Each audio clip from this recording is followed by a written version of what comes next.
పెళ్లి వాయిదా పడింది. చేతికొచ్చిన పంట చేజారిపోయింది. నీకా ఉద్యోగం లేదు, చేతికొచ్చిన పంట చేజారిపోయింది. దొరగారి దగ్గర 2 లక్షలు అప్పు తెచ్చుకున్నా.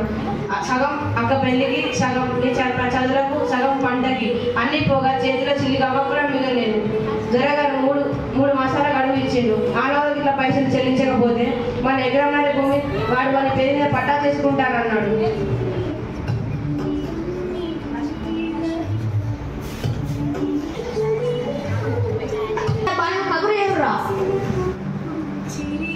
అరే దొరగారు వస్తున్నారు.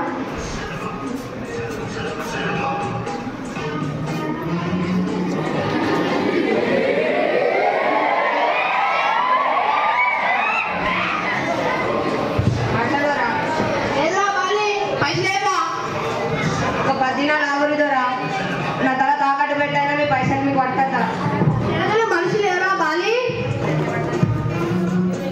ఇదేందో ఎరకన్నారా?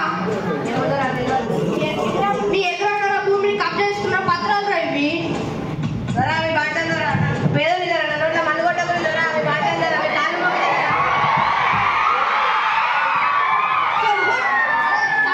పడి తీసుకో పడేరా.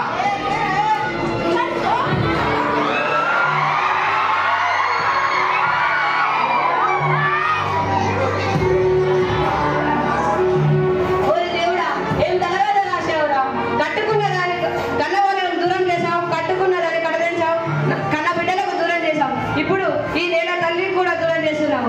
ఇది నీకు న్యాయంగా ఉందా?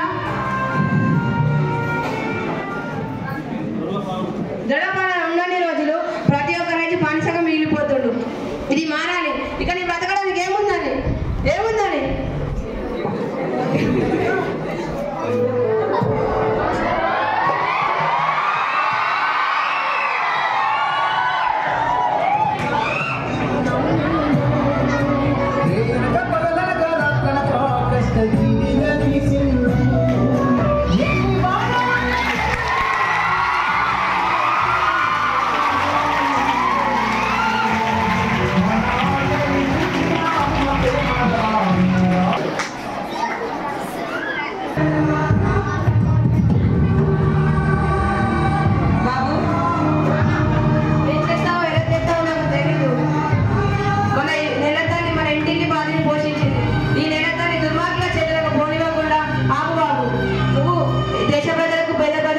అన్నం పెట్టే రైతన్నము కావాలి.